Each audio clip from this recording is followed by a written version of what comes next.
Hello, everybody. What's going on? What's going on? Wait, who are you talking to? Why are you being silly? What are you talking about? Oh my god. What's going on? Oh, hi everybody. Oh my god. Say it back. Hi, everybody. Wait, are you saying that to me? I'm Scott. Work at you so hard, you're not going to even know. I'm Scott. I'm John. And we're married. And we have a knitting YouTube show, and that's what we're here to do. I had just forgot momentarily. What's going on? What do we say next? This is a YouTube show. It's a knitting show. We talk about knitting. We talk about stuff that we're working on, stuff that we finished, stuff that we buy related to knitting. And we're going to be... and we also typically talk about lately, for how long now? Like a Several year? years. We keep forgetting about Several how years, long maybe. it's been. I don't know. We also have a segment typically where we talk about an Angela Lansbury movie that we're reviewing, although that won't happen this time because we didn't do our homework. We're like Betty Ann in that regard because she never does her homework. And then also, we are starting a new segment this week called... Sweet mead, no shade. Sweet mead, no shade, where we'll be talking about my home brewing adventures. So, what? Just, yeah. It's like our podcast is like containing multitudes at this point. Yeah. Well, and I've seen other YouTubers talk about the fact that, here comes trouble, that you're not supposed to mix topics, because our dog just came in, looked around, and then ran out of the room, which is making me nervous. You think he's looking for something? Yes. What's he looking for? Attention. Okay, hang on. I saw other YouTubers talk about the fact that you're not supposed to mix your topics because you're undercutting your own viewership. Okay. Because my mass audience for my home brewing content is not going to sit through our knitting content. But I'm thinking maybe I should just have at least one episode of a home brewing segment before I start. It's basically it's a backdoor pilot. It's a backdoor pilot, yes. And if you're not interested in sweet home mead, brewing, no shade, we're going to put it at the end. Yeah. So, where we normally put our Angela you need Lansbury. to be a little more positive about my homebrewing content. You seem a little side-eye-ish. I'm a little... You seem like you're throwing shade in a SweetTeaNoShade podcast. In the sweet mead, no shade. Sweet mead, no shade. No, I'm not sure... All right, let's put it this way. Some people said they might be interested. Based on... So we've been watching a lot of... The Venn diagram? Yeah, based on the people who make mead tube. Mead tube. Or brewing YouTube. Yeah. Which seems to be mostly straight dudes in their 20s, 30s, maybe 40s. And the demographics of our channel... But if we get more men to watch our channel, then our nephew Patrick will be happy. Yeah. Because he's always concerned. He doesn't understand demographics. Well, yeah. He's very confused as to why our viewership is like 95% women. Right. When he looks at the YouTube data. So, yeah. So that's what we're going to talk about today. I have one finished object and one project in process. Do you? Mm-hmm. I have one finished object, one half-finished object, and 2 works in progress, I think. Yeah, I mean, technically, I have another work in progress, but I haven't made much progress on it. I've got one of those too. Yeah. It's a work in progress, not in progress. Yeah, and you have I have some acquisitions, but I don't. Yeah. So you're going to have to lead and help me to the mead tube. Otherwise, it'll be me talking the whole time. All right, so so let's jump into our knitting, and then we can also give kind of like a life update. But let's get right into the knitting. Yeah, people are here for that, I think. Yeah. I always like it when people get right into the knitting and then fit other stuff in. So right. All right. So I will do my first finished object. This is my Montrealer. Yay! It's done. I think last time we showed it, I didn't have the hood done. Now the hood's done. It's got a little pointy head. I don't know if that is a design element or the way I knitted element, but I kind of like it.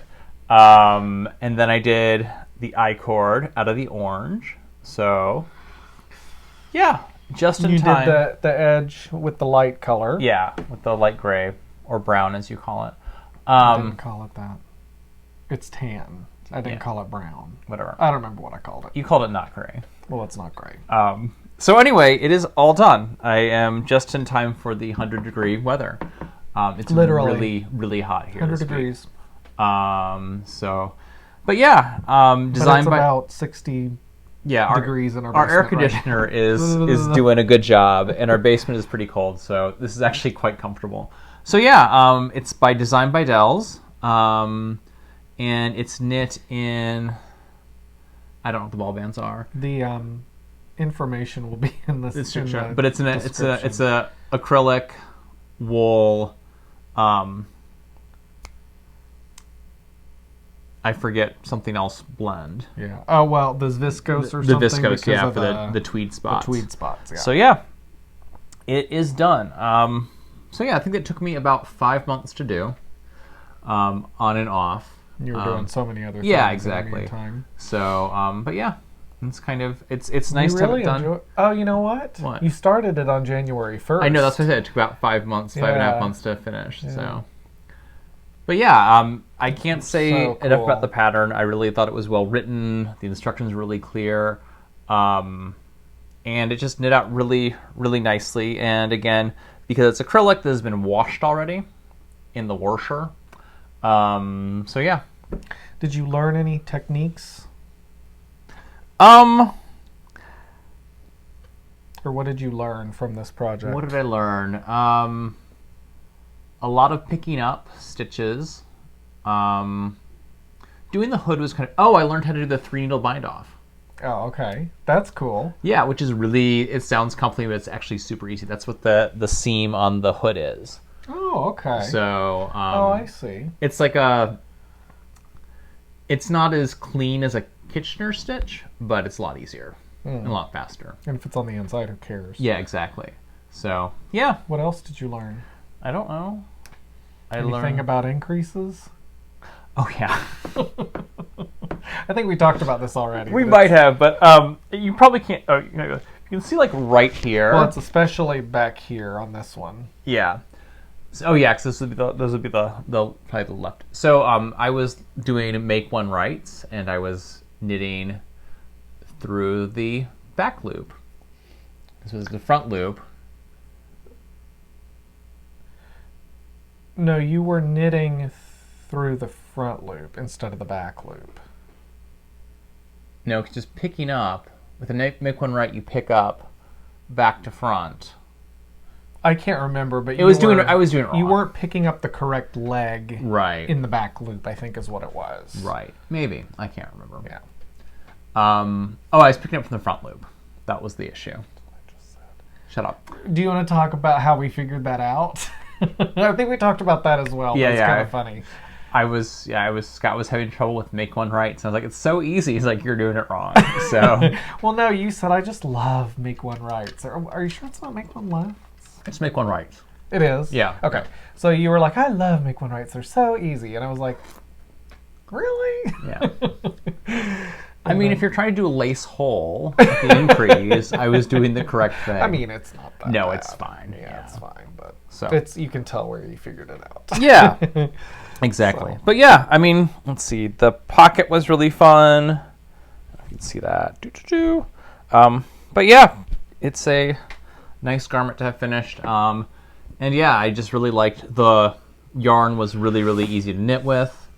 And I'm excited because, again, it's acrylic, so it just goes in the laundry. Yeah. So, again, just in time for summer. Yeah, for 100 degrees. I feel like that happens with a lot of my sweaters. Yeah. Start them in the... I'm wearing this and shorts, and I just stepped outside to throw away some garbage in our garbage can, and it, like, I think I just, like, had a heat stroke. Well, I just remember I was going out the same thing, and I went out, and the doorknob is hot. That's how hot I'm just like, oh. And I mean, we're both grew up in the South, so like... We shouldn't be this affected by it, but we sure It's are. a little early for 100-degree weather. That's true. It is early in the year for that. At least in Minnesota, so... Yeah, so I am also... That was me, Harris. I'm also working on the Montrealer. Mm-hmm. And I'm taking my time with it. Yep. I'm it'll be making another appearance here shortly. Yeah. Sometimes you put down projects, and it's okay. Well, yeah, and it's... So, through the magic of television, John's Montrealer has disappeared. And our groceries are put away also. And our groceries are put away. So, that's exciting. So, I can show my finished object, which is super exciting. It is super exciting. Technically, it's a dishcloth. It's super exciting. And you can tell I haven't even woven in the ends or done that thing yet. But it's Grandma's favorite dishcloth, and it's what's that? Dishy? No, the other one. Sweet and cream or something? Peaches and cream? No. It's not peaches and cream. It's like cream and shaker. Shaky and cream. I don't remember. Anyway. Is there a ball band? Oh, yeah. Sugar and cream. There you go. And it was a sh sound. Which is the obvious colorway of Somewhere Over the Rainbow. Or Over the Rainbow. Mm-hmm. Obviously. Because this is very much Over the Rainbow. So yeah. So I just needed to knock something out quickly. I got that done. And yeah. So that's all there was to that. Awesome. I'll do my half-finished object. This is my sock. Finished it today. Yay! I don't know if y'all can see this okay. Through the magic of television, this is now on a sock blocker. Although it's not blocked yet. So yeah, this is my sock. The sock I'm knitting for our silent auction winner, Rhonda. So yeah, it is Rose City Rollers with a little modified, instead of with a 1-inch ribbing instead of the kind of rollover thing. And yeah, and this is... Is that a twisted rib? Nope. It's just a 1x1 rib? Just 1x1 rib. Okay. So yeah, and then the heel is Trilogy Yarns, this color... Violet? Wild Violet. Wild Violet. Wild Violet. So yeah. What was did you say what the main body of it's the mystery stuff. Right. We think it's Turkish carpet or something. I don't know. Right. It's not. So anyway, this is the first of 2 socks that I'm knitting for Rhonda, who won our silent auction thing. So yeah, it was my first pair of shorty socks.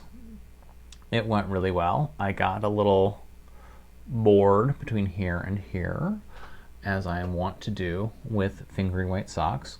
And then I had a fun little thing where I was working on the toe this morning, and this pattern has 2 options for the toe. It has a rounded toe or a wedge toe, and I had started the rounded toe and then skipped down to the wedge toe.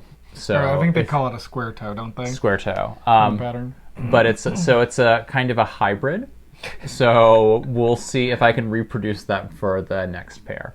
But yeah, overall I'm really happy with it. I really like the colors. And yeah, it did up pretty quickly. And yeah, and it's very purple. And she purple. She wanted purple. She liked purple's her favorite color. Yeah, so. And I like the purple really in the purple heel brings out the purple in the main thing. Yeah. So yeah. I'm excited. I'm going to weave in the ends. I'm going to finish this today, which was fun.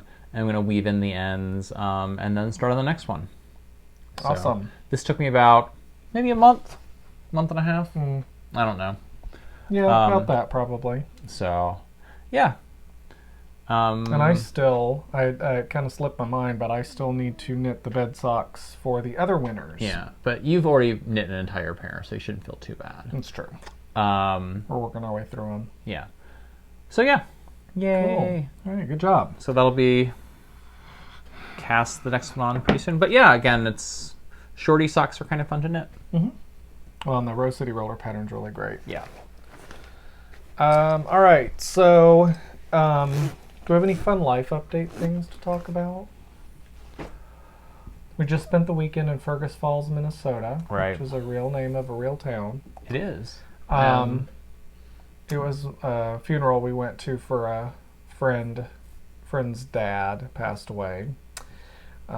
It's never a happy, obviously never a happy event, but I'm very close to her family, and I haven't seen them in a long time since she moved to Colorado and things like that. But it was really great to see her family again. I don't get to see them as much as I'd like, so it was really good to see them again. Yep, it was a nice service, and he had passed in October on Halloween, actually, and so they were kind of waiting for things to open up a bit before they had the service, and it was nice because, you know, with the way things are, you can bring people together for a funeral, and it was nice. Yeah, so. It was. And we went to Pelican Rapids. So we went to we should put pictures in. So one of the things, I don't know if this is every state, but there's Minnesota has a lot of small towns with strange statues in them. So in Fergus Falls, which is in Ottertail County, there's a large otter, like 20-foot otter, about the size you said it was, about the size of a school bus. Yeah. In their downtown park. And then Pelican Rapids. That's Otto the otter. Otto the otter, of course. And then Pelican Rapids has a large pelican statue. So because of all the pelicans in Minnesota. I mean, there must have been, right? Well, maybe there were pelicans by Lake Superior. Well, but that's there's a ways away from Pelican Rapids. There's all that wetlands area up there. So maybe. Yeah, but aren't pelicans like? I don't know. Saltwater birds, like by the oceans. I don't know. Anyway. Don't know. We haven't figured out where the pelicans came from, but yeah. So there was a pelican, and then in Ramsey, Minnesota, which is kind of in that area as well, there's a giant prairie chicken. And then in the Brainerd Lakes area, as you're entering the Brainerd Lakes area, at the rest area, there's a giant Paul Bunyan that you can like climb up and sit in his lap.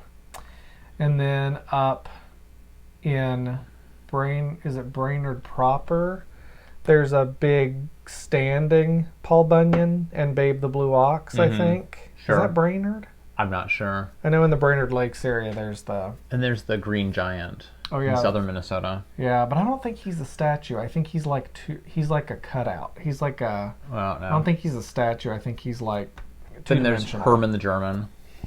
Herman the German, who's not German. He's the Viking, but they Right. call him Herman the German. Yeah. And he's in Alexandria, Minnesota. Yeah. In downtown Alexandria, Minnesota. What else? Is there anything else? I'm sure there's other I'm ones. sure there's other ones. So yeah, we went to see the pelican because we had some time. So yeah, so that was fun. And then coming up in June, in a few weeks, we're going on a little lake vacation with some friends of ours. That's in Wisconsin is where we're going, right? No, it's near Grand Rapids, Minnesota. Oh, that's right. It's near Grand Rapids. I keep forgetting that. And then in September, we're going to Madison. We are. To see John McLaughlin. Oh, right. We have other stuff between then, too. That's why I'm just saying them as I remember them. Okay, then in August... John McLaughlin is my favorite musician. So then in August, we are doing maybe 2 trips. One is my grandparents' house up in upstate New York. They haven't lived there for a long time, but the current owner has turned it into a VRBO. So we're going to try to get the family together and stay in that house for a little bit. Which you just stumbled upon on VRBO. Yeah. That was crazy. Yeah. So that's really cool. Hopefully it'll all come together. We're trying to figure out schedules and stuff like that. And then, then we're also going in August. We're doing a little weekend getaway down to La Crosse, Wisconsin. Yes. La Crosse, Wisconsin. All these weird French places in the upper Midwest. And we're staying in the La Crosse Castle, which is a old robber baron mansion, I think, with some friends. So that'll be nice. And then this is not for... We're gonna be going. There's another gay couple going, and it's owned by a gay couple. Yeah, So it's gonna be the gayest group that's ever assembled in La Crosse. I'm just kidding. Probably. Maybe. The gayest knitting group that's ever assembled. No, I don't even know if that's true. Yeah. We shall see. And then we are hoping to... This is way far ahead. Going out to Washington in October to Fiberfest. And what we're hoping to do is fly out, go to Fiberfest, and take the train back, which sounds kind of fun. Yes, because the United States is not known for its train system like Europe, but I've never ridden a train. I mean, I've ridden subways in cities, but I've never ridden a train for transportation. Like ever? Ever. When would I have? Well, they don't have them in Georgia. They don't. What? No, I'm trying. I mean, I think they might have one. I don't know if there's one that goes south. Maybe there's one that goes from like Atlanta to Savannah or something. Could be. I mean, what's Atlanta... the name of the train company? Amtrak. Amtrak, that's right. So, yeah, there's a train that goes from basically Chicago through Minneapolis over to Seattle. So yeah, we're taking that. So I think it'll be fun. I've never...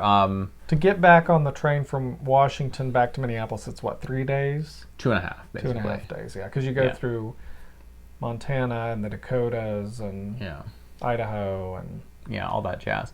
And Did you go through Glacier? Yeah, and so we scheduled it... So we could have either... we decided that going there and back on the train was a little much. So what we did is we scheduled the train ride so we would be going through Glacier during the day. Yeah, Glacier National Park, which is unbelievable. Yeah. So yeah. We've gone camping there before, but... So, yeah, we figured we'd probably sleep the Dakotas, and that'd be okay. Yeah. Although, depending on which Dakota... Is it North Dakota? No idea. Okay, because South Dakota is a little more picturesque than North Dakota. Yeah. I mean, they're better than Nebraska. That's true. Although, but not by a lot. South Dakota is beautiful. Well, the Black Hills. The western part of it is. But yeah, there's a lot of... The eastern part of South Dakota looks like western Minnesota. I feel like Montana was like that, too. Like, yeah. It took a little getting before it got good. Yeah. But anyway, so those are our travel plans for the next couple of months. Yeah. So, and then I'm also training for a marathon. So makes my feet hurt thinking about it. Yeah, it's going pretty well. Yeah. I'm 2 weeks into training. Well, a month really. Yeah. You've done a half marathon. Yeah. I've done a half marathon, but I don't have any desire to do a full marathon. Yeah. I just think that would kill break me. you. That would break me. Yeah. Yeah. So, yeah. All right. So, should I do my work in progress? Well, I've got 2 works in progress, and you've got 1. Yeah, so why don't you go first? Okay. So this is when we talked about like picking up projects. So this is a project. I've been working on this for about 2 years. So this is a cardigan pattern. It's called Thorn by Martin Storey. And I have been working on this. I was working on this last year in Italy. No, 2 years ago in Italy. Yes. And at that point, I've been working on it for quite some time. So this is a years in progress. But I sort of sat down and was like, okay, I'm going to just try to do... Why don't I hold it so you don't cover up your face? I'm going to try to do like 2 rows every day. So I am now up to the armhole shaping.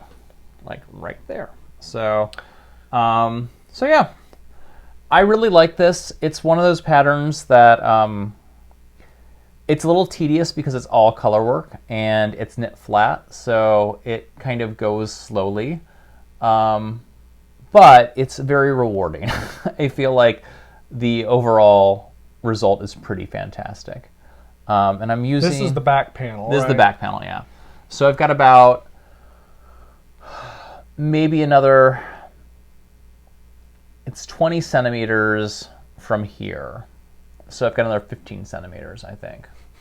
It's a British... Whatever a centimeter is. Whatever that is, right? I just know because the pattern's in centimeters, and so I'm doing my measurement in centimeters. So I knit the... I've got like 2.5 centimeters per inch, right? Sure, something like that. So yeah, it's probably about 10 inches left, my guess. Maybe a little bit less on the back panel. So yeah. And it's in the Rowan magazine. Yeah, is where you saw it. From Rowan magazine, and I'm using... It's just Cascade 220. So what's kind of fun is this has been, I mean, I'll have to switch yarns, but this has basically been one ball of each. Yeah. So. This is going to be so awesome. Yeah. I'm a little, I've never done the stitching together, the seaming of a sweater together. And this is the one that's knit flat and then seamed together. Yeah. And the sleeves are knit into some little a set-in sleeve. Yeah. Okay. Yeah. So I don't know how that's going to go, but I've got a little ways to go before I even think about that. So yeah. And I'm less afraid of seaming than I used to be. So yeah. Yeah. So that is. Is it? I mean, I know nothing about seaming, but do you know if it uses like mattress stitch? I think so. Because I've done mattress stitch before, yeah. And it is so much fun because you do it and then you pull it, and it's like it's magic. Yeah, I think you could do either. I think you could do any kind. Yeah, I'll look. They have instructions on the seaming in the pattern book, so. But yeah, awesome. All right. So this seems about right. Armhole length. So. All right. Well, I am making progress on my Alaska hat. The Alaska hat pattern, I don't remember who the designer is. Do you? It'll be in the information in the description box, but yeah. So this is I'm working on the color work, and I'm going to be showing a close up. But I've obviously done the rib or the brim. What's that called? Brim. And this is the color work. I'm really enjoying doing the color work. And so I've got a ways to go with the color work, but this is the color that I've chosen to do for the sky in the background, kind of a sunset color, and then it's just black for the main color. So the black is a Cascade Yarns Heritage, 75% superwash merino and 25% nylon. This is a fingering weight hat. Where the heck is the ball band for this thing? And what was it? Darn it. I don't know. It's probably in the show notes somewhere else. Yeah, it is. Darn it, I hate that. You didn't roll up the bar knot, the ball band, and put it in the middle? No. Who was it? I can't remember now. So I will obviously have put the information below, but it's both of them are good to work with, and they're sometimes even though it's both they're both fingering, there can be a difference in the twist and things like that, so it can be a little bit different. But they're melding. Very complementary together, yeah. And my color work, I'm happy with my color work. I'm just a little nervous. I'm hoping that with blocking and stuff, it kind of works itself out. Oh, because you got your stitches that kind of lean in a little bit. Well, it's just there's this one which I think I must have made a mistake on. Yeah, But I'm hoping it'll all kind of... And I'm doing the thing where, because I'm knitting English or American style with my right hand and then continental with my left hand, I'm holding the yarn that I want to pop out, which is the trees, in my right hand, which I think is what you're supposed to do. Yeah. And so, yeah, so that should be good. Cool. Excellent. Yeah, it's in my Bags by Awesome... Bags by Awesome Granny. Bags by Awesome. I always think, is it Bags by Awesome Granny or Awesome Bags by Granny? The granny is awesome, but the bags are also awesome, yeah. So this is the bag that you bought for yourself and I promptly stole because it's awesome. Yep. All right. So my next one this is a new thing. This is... Oh, talk about the bag. Well, that goes into the acquisitions part. Oh, sorry. Okay. Oh, don't give me a heavy sigh. Sigh. So this is the longest. This is a table runner. No, it's not. It's a vest. So the pattern is A Vest for Charles by Kathleen Dames, knitwear designer.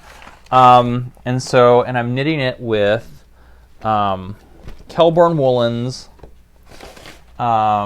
Lucky Tweed, and the colorway is Tomato. And did we find out from people that's in Michigan? And it's in Pennsylvania. Pennsylvania, Pennsylvania and Ireland. Or not Scotland. Ireland, yeah. So anyway, this is it's strange because I feel like this feels like super long, but it's not. I'm confused. Yes. Is it going to wrap around? Mm-hmm. Is it it's a vest that's buttoned in the front. Yeah. Okay. Yeah. I was like, how are you going to rejoin it? Like, I was like, why aren't you knitting it in the round? I thought it was a solid they're vest. buttonholes. Right. I thought that was, cool. Yeah. Yeah, I thought it was like a solid vest for some reason. No. Or like a sweater vest? A sweater vest. Gotcha. Yeah, that's what it's called. It's a button down. So this one's going really quickly. I don't know. I took a little close up on it, but it's basically the pattern is done with knits and purls. So that's kind of nice. And it's little diamonds or whatever. And then the end is seed stitch. And what's kind of fun is for the buttonholes, the way it works is you do your buttonholes, and because it's a unisex vest, it can be for either men or women or whomever. So the way she put it is you put buttonholes on both sides at the same point. And that way, if you want it to do the buttons... Because as men, we're used to having the buttonholes on the left side, right? Sure. Okay. I can never remember, but the nice thing about that is it makes it'll make the buttonholes are on the left side, It'll make the placement of the buttons easy because you just sew up the buttonhole and put the button on it. Cool. On the other side. Okay, that's smart. So this is a really fun pattern. Again, it's sort of this is the bottom of it that has a seed stitch in this kind of cross X's pattern, and then I'm at this little in between section, and then I start a second different pattern with knits and purls. So yeah, it is knitting up pretty quickly, which is nice. And is it only one color? It is only one color. So it's funny because obviously with the purls and the knits, it looks like a color work pattern. But it's a lot easier because you don't have to carry two yarns. The chart or whatever? Yeah, the charts do, yeah. Gotcha. So, but yeah, this is, I don't know, I've got about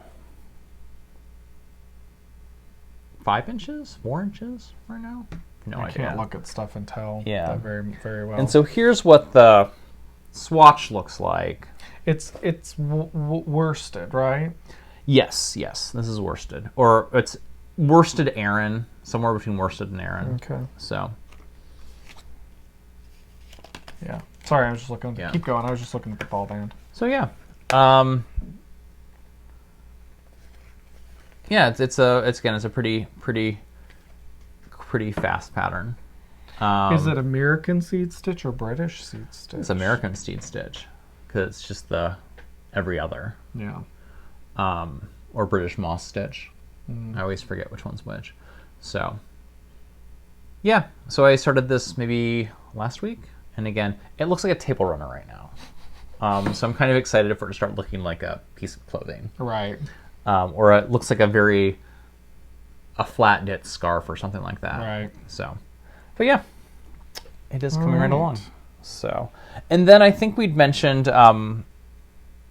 it's knit flat, and so one of the things that was kind of because I wasn't sure whether I was going to get the same colorway for stuff. So we got a lot of suggestions on how to kind of adjust for that when you're doing flat knitting. And what happened was they ordered, because I'd gotten 3 skeins from the initial yarn store, and then I ordered a whole bunch of others from somewhere else. This was that place in upstate New York, wasn't it? Yeah. This is a surprisingly difficult colorway to find. But of the 4 skeins of yarn that came. 3 are from the same colorway as the ones I had before. The dye lot, same dye lot. So I'm kind of hoping that the 5 skeins will get me to where I need to go. Yeah. But if not, I will probably figure out something with the back or the front. Right. Right. Gotcha. So anyway, so if we want to get into acquisitions, I'm knitting this in my Shaggy Baggy. I don't remember where you got this. I got this from Leading Men Fiber Arts. Oh, that's right. So, and I don't know if they make it or they carry it. What does that say? Center Stage for color. Yeah. Okay. So Shaggy Baggy. Shaggy Baggy. I really like it. It's super cute. Yeah. So yeah. Boop-ba-doom. Very fun. Yeah. So I like the style of that. I like the style of it. Bucket style. And I like the size of it, right? It's Yeah. not like so huge or whatever. You can put a lot of different size projects in that. Yeah. So that's super fun. So yeah. And then other acquisitions. So this is fun. Y'all may or may not know Kevin and Ray, Needles on the Ready. Needles at the ready. Needles on the Ready, Needles at the Ready. Needles on the ready. Is it really? It's needles at the ready because you got something at the ready. Okay, I like on the ready. It's like they're so anyway, is that like Needles Helen Ready? I don't know. Let's call them Needles Helen Ready from now on. Sorry. Keep going. Anyway, so Kevin has started dyeing yarn, hand dyeing yarn, and they had some stuff in their Etsy store, and so I bought 2 skeins of the yarn. So this is called Sweet Tarts. Pretty cool. I like the colors on that one. I feel like this could be like, if you want to do a patriotic knit, that would work for that. Yeah. Or like you're doing Bastille Day.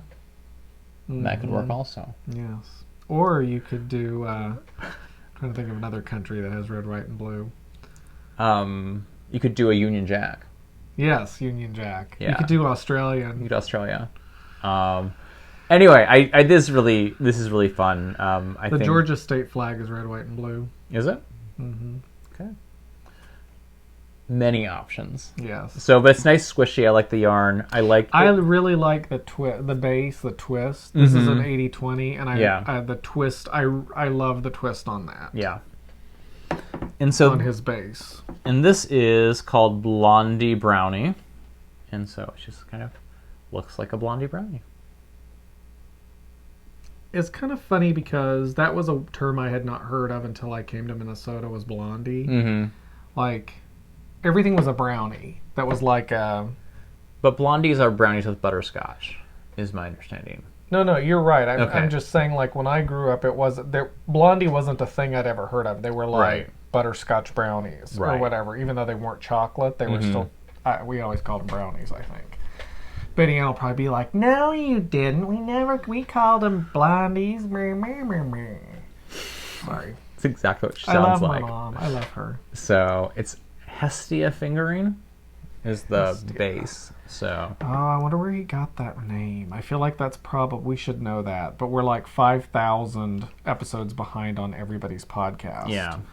So he probably talks about, that's probably from one of the book series he really likes or whatever. Isn't Hestia the Greek goddess of the hearth? So. Yeah, but I don't know that's yeah. That's where a nerd would say that it came from. Or an educated person. Nerd. Anyway, so yeah, it was fun. It was like, it's always fun to buy yarn from people you know. And part of me secretly wants to start dyeing yarn myself, so I'm kind of living vicariously through this. So you can dye yarn while I homebrew. Okay. Then we can have side projects. Yeah, maybe when I'm done training for the marathon. Yeah. That's my side project right now. Cool. So, yay! All right, so that's our knitting content. That's our knitting content. Correct? Yes, there's no Betty Ann update. No news is either good news or terrifying. True. Well, she's my brother's problem right now because she's in Florida visiting my brother. Gotcha. So she's being watched by another family member. Correct. Instead. She's contained. Slightly. or across state lines, which is also not good. Is she even allowed to do that? Well, I didn't think of I'm that. sure Aunt Helen put her in a trunk. They put her in the probably trunk. got like a special dispensation to let her across state lines. Right. And then we are a little behind on Angela Lansbury. And our movie we're watching is called Mutiny. Yes. Without an exclamation point. I feel like Mutiny. What's that? What's that? Memory. No, Agony. That's what I was thinking of from Into the Woods. Okay. Mutiny. So yeah, we will. It's funny. It's not a very long movie. We just have not had the. Been watching a lot of EastEnders. Yeah. We've been watching a lot of RuPaul's Drag Race Down Under. Yep. The Australian version. We've been watching a lot of Schitt's Creek. Mm-hmm. Yeah. What else have we been watching? That's mostly it, I think. What we've been watching, yeah. We watched Drag Race Holland. We watched Drag Race Holland, which was fabulous. Which I would recommend. Yes. It's just very interesting. Yes. And then we started Drag Race Spain, but then we realized we were watching Drag Race Holland and Drag Race Down Under at the same time, and I just got confused as to like that many drag queens on very similar shows. And granted, half of them are speaking Dutch, but it got confusing as to which drag queen belonged on which show. So we decided we'll finish the Australian version, then watch the Spanish version. Yeah. So. Well, and All Stars. When does All Stars 6 start? Oh, very soon, like the end of the month. I think it starts in July. Or Paul is taking over the world. Good for her. It might have already started. No, if it had already started, we would know about it. Yeah, that's true. I think it starts in July. Maybe we could go somewhere and watch it. Okay. Like maybe they'll open. Like maybe there'll be a bar that shows it or whatever, like they used to. Yeah, I think It'd be kind of fun. I think the Eagle does. Yeah. Or the Saloon does. The Eagle, I've seen it. Okay, sorry. Not important. Not what you're here for. Nope. Not important. What you are here for. Hello, friends. What you are here for, which everyone's is sweet mead. No shade. Yes. So Scott's adventures in home brewing. We're transitioning to home brewing. All right. So I did talk about this last time and how I was going to start making mead, and some people in the comments gave me some great YouTubers to find and watch. I will say that there's three YouTubers I've watched. One I watched. It was recommended by someone, and I'm gonna have to put it on the screen or something because I can't remember what that YouTuber's channel is. But he's from Norway, and he talks about how to. Oh, he's the Viking mead person. So that's not his YouTube channel name, but so he's the one that is like he doesn't use. I'm gonna talk about all that. I'm gonna get to all that, but I want to help. Yeah, you're very helpful. Awesome. You're very helpful. Awesome. All right. So and then the other is Man-Made Mead, and that's one of the ones that I've watched a lot. The other one is a channel called Doing the Most. And they have a lot of homebrewing content. I've also discovered Northern Brewers, which is a local store here that I've gone to like probably 30 times. Mm-hmm. Not really, but a lot to get little gadgets and doodads. And so I started making mead. And then I'm like, oh wait, that's going to take 6 to 9 months before I get to enjoy that. Mm-hmm. So I need something a little quicker. So I decided to do some cider. So I started a batch of cider, hard cider, and I'm like, oh wait, I have to wait for a month before I can enjoy that. So then I'm like, what can I do faster? So now I'm also doing ginger beer. All right, through the magic of television, I have one of my finished bottles of ginger beer.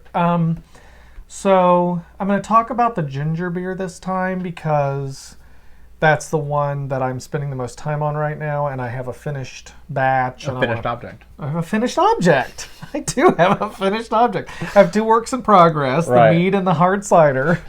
But yeah, so I bought most of my supplies as far as equipment and things like that at either Northern Brewers or on Amazon.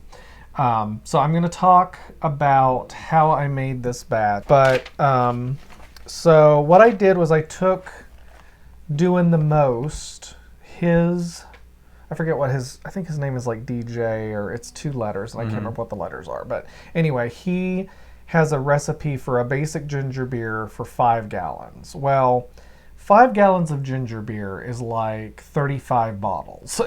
And so I wasn't ready. I didn't want my first batch to be 35 bottles if it didn't turn out good. And so I took his 5-gallon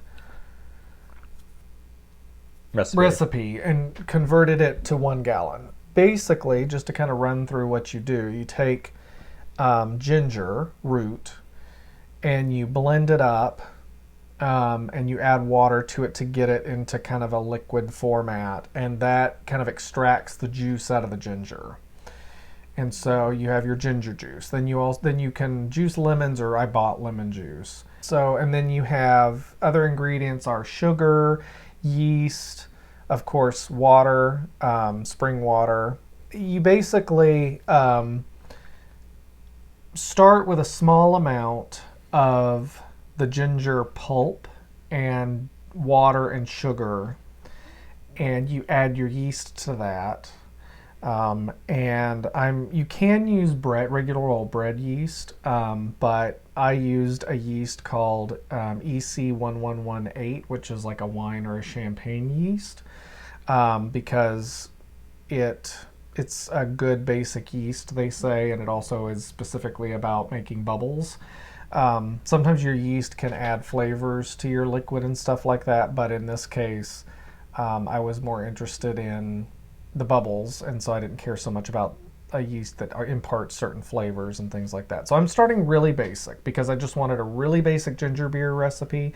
It is technically alcoholic, but it's like 0.5% alcohol. Yeah. And even ginger beer that you buy in the store, that's like sold as non-alcoholic, I mean, it can have up to like 0.5% of alcohol in it technically. But so anyway, you start with that small amount, like a cup in a mason jar to start your yeast. And then you add that, you strain that into a gallon glass jug. And into that gallon glass jug, you also add the ginger juice, the lemon juice, some additional sugar, because the sugar is what the yeast needs to convert into alcohol and carbon dioxide and things to actually ferment it. And then from there, and that kind of makes the flavors more complex. And then from there, you fill up the jug up to the top with water. And then you let that ferment, and that takes a couple days. And then once you're done with that, then you do what's called, or what I'm doing with this recipe is called what you call bottle conditioning. And so bottle conditioning is where you put sugar into the liquid, and you can either put it in the batch that you've just finished fermenting, or you can put it in the bottles individually, and that's what we did. And they actually sell these things called fizz drops, which is a pre-measured, it looks like a little piece of hard candy, and you put it in the bottle, and then you fill up your bottle, and the remaining yeast, because what you've done is you've taken the liquid out of the glass jug into another container to get the yeast out, the solids and things like that settle to the bottom. And so when you fill the bottles, you've got that little pre-made amount that pre-measured amount of sugar. The yeast that's still floating around, you can't see it, but still floating around in the liquid, eats that sugar and converts it to carbon dioxide, and that's what carbonates your beverages.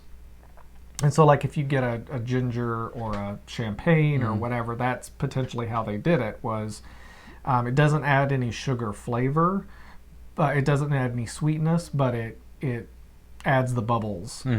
So then that takes a couple days, and then you're ready to drink it. So So that's kind of the process, but ultimately, and then also, I'm sorry, one thing I forgot to mention is if you're going to add like a sweet flavor, if you need to sweeten it, there's really a couple ways that you can do it. There's ways that the professionals do it, which you have to have all kinds of super expensive equipment, where you have to filter out the yeast and things like that. But really, you can either pasteurize your liquid, which kills the yeast, or you can add what they call a non-fermentable sugar. So there's a one that they recommend called erythritol, which is a sugar alcohol. Basically, they take corn sugar made out of corn, and then they convert it, or they do some kind of process that converts it into a sugar alcohol that doesn't, the yeast can't eat it, but it adds the sweetness. And so that's what I did, was I added erythritol. So we got to taste this yesterday. Yep. And right away, a couple things that I wrote this down. A couple things that we learned were that for our next batch, it needs more ginger flavor. Yep. It tasted a little watery. It needs to be sweeter. Were you going to say something? I was saying, like, what it tasted like was a fizzy water, like a La Croix or something like that, or a bubbly almost. A little stronger than that, but I mean, if that was what you're going for, you would have done really well. Right. It was good. It was good. It was very like, the cool thing about it is it wasn't what we wanted, but it's still very drinkable. Yeah. So I think when this is over, I might go outside and have this. Yes. So wanted it to be sweeter. Wanted it to be more carbonated. Yeah. And so one of the things that I learned is, if you can see here, I left way too much space in the bottle. Right. So when the yeast ate the sugar, there's all this room here for the carbon dioxide to go into, rather than forcing it into the liquid. Right. So it was able to collect up here. So when you open the bottle, it does make that hiss. I was going to sit out. Whoa. Right. When you're opening a carbonated beverage, but it's just the it's the the air, carbon dioxide Yeah. coming out. It is a little fizzy, but basically the liquid should come up to way up here. Right.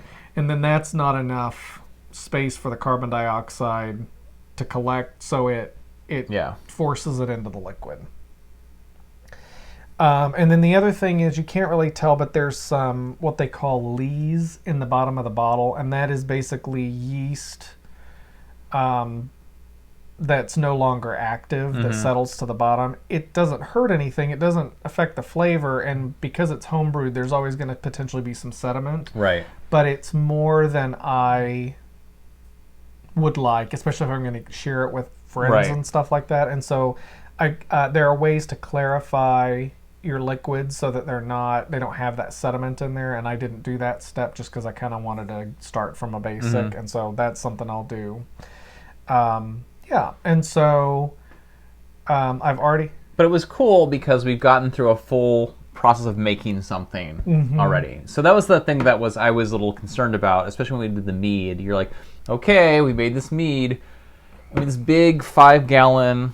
It's technically 6 gallons. 6-gallon thing, which is in our laundry room, that's fermenting, and like, we're not going to be able to taste it until November. Right. Which is fine. Well, and this is... So that batch of mead is going to make 42 bottles. Yeah. This size. Now, I'm actually going to put it in wine bottles, so there'll be... But it's still going to be like 30 wine bottles or something. Merry Christmas, everybody. Merry Christmas. But, so for the ginger beer, because I love cocktails that have ginger beer. So if you add vodka and lime juice to ginger beer, it's a Moscow Mule. And then if you add dark rum and lime juice to ginger beer, that's a dark and stormy. And there's lots of other cocktails you can make with ginger beer. Have you tried mixing this? Didn't you get last night? Last night I had a Moscow Mule with this. How did that go? Really good. Okay. I mean, it wasn't as strongly ginger flavored. Right. But it was still, like you said, refreshing. Yeah. So I started another batch today, because you start off with the mason jar, the 1 cup mason jar with the pulp and the yeast and all that to get the yeast started. But basically what I'm going to do this time is I'm going to, that's not, oh, I don't have, oh yeah, I do, it's right here. So I'm going to have, I'm going to add, I'm going to nearly double the amount of ginger juice. Mm-hmm. I'm going to add a little bit more of the lemon juice. I'm going to add probably 50 to 75% more of the sweetener. Mm-hmm. And then I'm also going to do the clearing process. Yep. So that the yeast sediment and all that comes out a little better. Yeah, so that'll take about a week. So if we record next Sunday, then we'll be able to probably show it. But yeah. Regardless, we'll be able to show it in the next episode and talk about it. So, yeah. So I'm having so much fun with it. I've watched hours and hours and hours of YouTube just because it's fun to watch people do it and all the different things that they can make with it. Mm-hmm. And so the cider, I think it's a couple weeks away before the hard cider will be ready. And then, like you said, it'll probably be November before the meat is ready to try. But, yeah. But it's nice to have like the big, long project and then the smaller projects to sort of keep you engaged. Because if we were just doing the meat, it'd be really boring. Yeah, it'd be like, okay, well. Because we walk by it and it's a few months. It's got a little airlock, and so it bubbles. So if you've ever done this yourself or heard about people home brewing wine and stuff, I don't know if it's the old-fashioned way, but like one of the ways, like especially college kids, is they'll try to make wine in their dorm rooms and they'll put to allow the carbon dioxide to escape but not let any germs get in. They'll put a balloon on top of it and poke a hole in the balloon, and so the balloon fills up with carbon dioxide and it escapes slowly. But if you're going to do it a little more, not professionally, but if you're going to be a home brewer that's a little more advanced than that, they have these things called airlocks that are basically it's like the bottom of a sink. They're technically called P-traps. It's like the bottom of a sink where you've got the curved tube or the curved which keeps pipe. But there's a water in it, and so basically when you're brewing things, as the carbon dioxide escapes, it goes bloop and bloops through the water and goes out, but nothing can come back in because you've got the water blocking it. So that's kind of the level of detail I was planning to go into today. If folks are interested in me kind of like showing anything or going into more detail about things, just let me know. I have no idea what level of interest people have in this or anything like that. So I just thought I'd talk a little bit about it at a kind of a high level, and we'll see what people think. Yep. But it's very, very, very, very fun. It is very fun.